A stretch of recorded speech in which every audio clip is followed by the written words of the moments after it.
E se eu te dissesse que uma única pergunta pode mudar a sua mentalidade e revolucionar os seus resultados? No vídeo de hoje eu vou te mostrar como a leitura deste livro aqui, ó, A Única Coisa, do Gary Keller e do Jay Papasan, fez com que eu refletisse e mudasse a maneira como eu priorizo as minhas tarefas. E eu vou te mostrar aqui como que a pergunta de foco pode ajudar você a fazer esta revolução. E eu vou te mostrar na prática como que você pode aplicar esta metodologia, tá?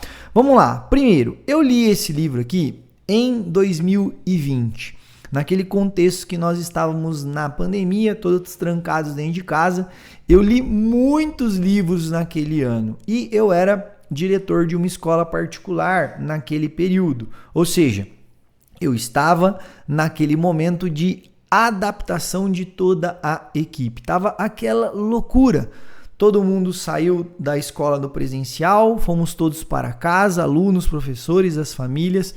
A escola na qual eu trabalhava, ela não tinha uma estrutura tecnológica para absorver esta mudança de uma hora para outra. Então, eu, enquanto diretor, estava ali engajado em buscar essas soluções e também em atender ali as adaptações das famílias, dos alunos, dos nossos professores. Eu tinha muitas coisas para fazer. E uma das maneiras que eu encontrei ali de espairecer um pouco a cabeça foi através da leitura. A minha primeira filha, ela tinha acabado de nascer, a Antonella nasceu em maio de 2020, então nós estávamos aqui também com uma criança, a primeira criança, somente eu e a Fran, né? Tô contando o contexto para vocês entenderem o impacto que isso trouxe para mim. E eu me deparei com este livro, A Única Coisa, que me chamou a atenção, obviamente, pelo título. Ele fala, A Única Coisa. A verdade surpreendentemente simples por trás de resultados extraordinários. E eu falei, vou ler. E eu devorei este livro, porque além dele ser fácil de ler, ele é muito visual e o conteúdo dele é muito bacana. E eu vou falar com você aqui, qual é a pergunta de foco que me ajudou a diminuir essa sobrecarga e esse cansaço mental que eu estava sentindo e me ajudou demais a remodelar o modo como eu olhava para as prioridades. Só que antes de eu falar com isso para você e de falar qual é o método de priorização que eu uso hoje, eu quero só passar rapidamente aqui por alguns trechos pelo sumário desse livro. Por isso que eu não vou nem mostrar o livro para você aqui. Porque o que os autores eles falam? Eles falam o seguinte, tá? A pergunta de foco, que é o que explodiu a minha mente, ela diz o seguinte: qual é a única coisa que, se você fizer hoje, vai tornar as outras mais fáceis ou desnecessárias? Olha isso, cara. Eu falei, caramba, é isso. No meio daquela lista de tarefas infinita, no meio de tantas coisas para fazer, qual é a única coisa? Então, você pode usar essa pergunta quando você estiver ali com a sua lista de tarefas cheia. Quando você não sabe por onde começar, você olha para tudo aquilo e fala, por onde eu começo? Qual é o primeiro passo? Você vai se perguntar, qual é a única coisa de tudo isso que eu sei que eu tenho que fazer? Que se eu fizer agora, vai tornar todas as outras mais fáceis, ou seja, vai abrir caminho para as outras, ou até desnecessárias. Essa ideia ela é tão poderosa porque ela vai ajudar a gente aí na contramão do que hoje é aquela produtividade a qualquer custo, que é o que eu quero falar para você aqui. A primeira parte do livro, ele fala assim, ó, as mentiras elas induzem ao erro e desvia do caminho. Então ele diz que ser produtivo, que na busca por sermos produtivos, cometemos alguns erros. E ele lista alguns aqui. Quais são? Primeiro, tudo tem a mesma importância. Mentira. Quando tudo é prioridade, nada é prioridade. Eu preciso aprender a priorizar as coisas. E eu vou ensinar um método prático aqui. Segundo, a ideia de ser multitarefa. Nós vivemos com uma ideia de que conseguimos fazer várias coisas ao mesmo tempo. Também é mentira. O nosso cérebro ele não foi criado para isso.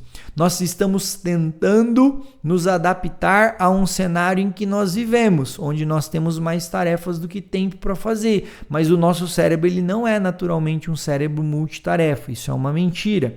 Terceira mentira, eu amo essa, cara. A vida disciplinada. Isso é uma mentira. Nós não conseguimos grandes resultados através da disciplina. Isso não existe, cara. Você não vai conseguir ser disciplinado a vida inteira. Não vai. A disciplina, ela serve para você começar. Ela é aquele combustível inicial, aquele arranque inicial. Mas não é ela que vai sustentar os seus resultados. O que vai sustentar o seu resultado é planejamento. O que vai sustentar o seu resultado é você ter claro aquilo que você precisa fazer e tornar este processo um processo saudável e autossustentável. A disciplina não é saudável. Você ser disciplinado não é algo saudável, tá? Mas isso fica para um próximo vídeo. Eu gosto muito, isso foi a primeira, eu falei, cara, é isso. Por quê? Porque eu vivi uma vida, muito tempo buscando ser disciplinado. Ser disciplinado é buscar a produtividade a qualquer custo, fazer o que tem que fazer a qualquer custo. Não é assim, isso é uma mentira. Quarta mentira, que a força de vontade nossa, ela é infinita. Que eu posso me sustentar através da força de vontade. Não é, cara, isso não é. A força de vontade, ela tem um limite. Isso é comprovado pela neurociência já. A nossa carga cognitiva, a nossa carga de força de vontade, ela tem um limite. Por quê? Porque biologicamente o meu corpo ele vai se estressando, o meu corpo ele vai se cansando, o meu cérebro ele vai perdendo energia e aí os níveis químicos da força de vontade vão diminuindo. Então, outra mentira. Quinta mentira. Amo isso também. Cara, esse livro é sensacional, você já percebeu. Quinta mentira. O equilíbrio como o ideal. Não existe vida equilibrada. Vida equilibrada é uma mentira, uma enganação. Vida equilibrada é uma vida medíocre. E a vida equilibrada é uma enganação para você que está buscando ser fora da média. Está buscando resultados diferentes daquele que a média tem. Se você está querendo viver uma vida medíocre, você não estaria aqui assistindo esse vídeo, eu tenho certeza. Tem muitas pessoas que preferem viver uma vida na média. Tá tudo certo, não é o seu caso. Então você não pode buscar o equilíbrio na vida, porque o equilíbrio como ideal é uma mentira que te contam na busca pela produtividade. E a sexta mentira que ele conta aqui, que pensar grande é ruim, que você tem que pensar pequeno, que você não pode pensar grande. Tem que pensar grande sim. Tem um clichê, né? Pensar grande e pensar pequeno dá o mesmo trabalho. Então pense grande, só que você pensa grande e age pequeno, age no hoje. É isso que eu ensino você a fazer na minha mentoria, que é a mentoria anti-procrastinação.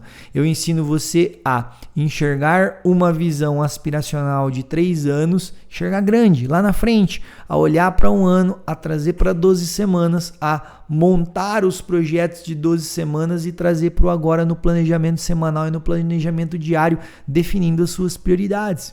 Se você quer conhecer a minha mentoria anti-procrastinação, eu vou deixar um link aqui embaixo, que é o primeiro vídeo aqui que eu deixo este link. Eu vou deixar este link aqui embaixo, você vai preencher um formulário e eu mesmo vou entrar em contato com você, ok? Mas vamos lá, voltando aqui para o vídeo. Então, quando eu me deparei com esse vídeo, com esse livro, eu falei, cara, é isso.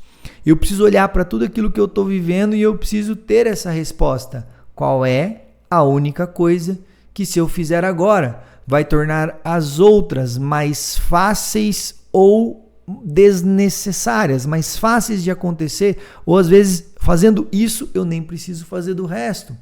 Isso traz muito essa metodologia e essa mentalidade até essencialista, né? livro do Greg McKeown, Essencialismo, que eu tenho alguns vídeos aqui no canal, vou deixar indicado aqui para você, que é essa busca por menos, que é você aprender a reduzir o que é prioridade, porque uma das grandes dificuldades que as pessoas têm quando eu dou treinamento ou nas minhas mentorias é entender como reduzir as prioridades. Jorge, eu não consigo ter uma única prioridade para o meu dia. Claro que não, porque você não aprendeu a olhar qual é a sua única coisa. Quando eu olho para a única coisa, eu reduzo as minhas prioridades, eu foco naquilo que é essencial. Eu dou uma clareza, eu ordeno a minha mentalidade. Então eu trago uma clareza e trago ordem mental. Eu focalizo naquilo que é essencial. E quando eu focalizo no que é essencial, eu consigo naturalmente fazer o quê? Eliminar aquilo que não é essencial. E como que eu faço isso hoje na prática e você pode fazer aí também? É aplicando o método 1, 2, 3 de priorização. Todos os dias, quando você planejar o seu dia, você vai fazer esta pergunta: qual é a única coisa que, se eu fizer hoje, vai tornar as outras mais fáceis ou desnecessárias? Essa tarefa é o que eu chamo de tarefa essencial. É uma tarefa essencial para o seu dia. Método 1, 2, 3, você vai entender por quê. Uma tarefa essencial, a única coisa. É aquela única tarefa que você não vai terminar o dia sem que ela esteja realizada. É aquela tarefa que torna as outras mais fáceis, que torna as outras talvez até desnecessárias. Que se você executar aquela tarefa, você vai ter a grande vitória do seu dia. É aquele conceito de big win. Qual é a grande vitória do seu dia? É essa única coisa. É o que eu chamo de tarefa essencial. Prioridade número 1. Você vai definir essa única tarefa. Só que não dá para definir só uma única tarefa, porque temos muitas coisas para fazer. Então nós vamos ter outros 2 níveis de priorização, que é o nível de priorização de tarefas importantes e de tarefas desejáveis. Método 1, 2, 3. Uma tarefa essencial, a única coisa. Depois dela, você vai determinar outras 2 tarefas de prioridade 2, que eu chamo de tarefas importantes. São tarefas importantes. São tarefas que estão num nível abaixo daquela tarefa essencial, que você também vai fazer elas nesse dia, depois de fazer a essencial. Então, vamos entender o seguinte: Jorge, a minha agenda está cheia de compromissos, cheia de rotina, cheia de coisas com hora marcada. Eu consigo fazer poucas tarefas, faça só a essencial. Tá, eu consigo fazer a essencial e consigo fazer mais algumas da minha lista de tarefas. Você vai fazer a essencial e as 2 tarefas importantes, entendeu? Então, o segundo nível de prioridade. Depois que você fizer a essencial, você vai fazer essas 2 tarefas importantes. E você vai também elencar até 3 tarefas desejáveis. São tarefas que elas são prioridades para o meu dia, mas é desejável que eu faça hoje. Ela não é essencial para hoje, ela não é importante para hoje, mas se eu fizer, top, maravilha. Só que são aquelas tarefas que eu posso procrastinar, que eu posso deixar para um outro dia, para a próxima semana, e talvez lá na frente ela vai se tornar uma tarefa essencial ou uma tarefa importante. E você vai fazer isso todos os dias antes do seu dia começar. Uma tarefa essencial, 2 tarefas importantes, 3 tarefas desejáveis, e aí você começa seu dia. Você vai perceber que você vai ter essas 6 tarefas prioritárias e vai ter mais um monte de tarefa que eu chamo de P4, que são prioridades 4, que elas estão espalhadas ali pelo dia. Então você vai usar esse conceito de a única coisa para determinar a sua prioridade número 1. Eu comecei a fazer isso mudou a minha vida. Eu também comecei a entender e a viver essa metodologia da única coisa, olhando para essas mentiras, parando de buscar a disciplina a qualquer custo, parando de entender que tudo tem a mesma importância, parando também de ficar buscando uma vida disciplinada, tudo na base da força de vontade. Não, eu preciso ter clareza, eu preciso ter foco, e a melhor maneira de você ter clareza e ter foco é realmente definindo as suas prioridades. E para definir as suas prioridades de maneira mais clara ainda, você precisa ter um sistema de produtividade. Eu ensino você lá nas minhas mentorias, ensino você no DNA Produtivo, que o link também está aqui embaixo, mas eu ensino você também a planejar o seu dia nesse vídeo que eu vou deixar aqui para você.